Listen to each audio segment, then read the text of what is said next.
reik dikčiom gerą šunį lekin. Nes jei šunį lekinsi dikčiom gerą, tuomet į vyrs bus dikčiom peinis geras, į parsvodba bus savo. Ta toks. Antras dalykas. Jei mama nenori, kad anos mergelikė, a pati mergelikė nenori gauti vyrų su juoda barzda, nieks nenorėjo nuo senių laikų.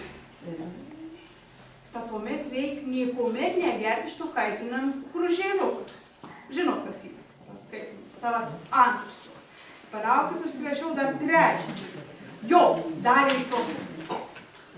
Kad ta mergelikė jau po tam, kuomet ant moteriška pataps, turėtų dikčiom daug vaikeliukų, nes būn visa. Dabar, sak, nuo mažų dienų reik par anos, jau kuomet, na tiek nuo mažų dienų, kuomet ana jau tam į moteriškas parinį tan linijai, reik anos liov su rištuvu tos moteriškas, katra tur daug vaikų visuomet tan čiužinį parišti. O rištuvs tada ir josta, va tokia pliauna josta. Ir davėns ir būs.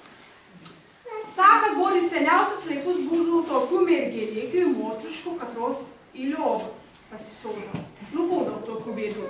Tai jie norą tam bėdį išgydyti ir dirbčiom paprastas būdas.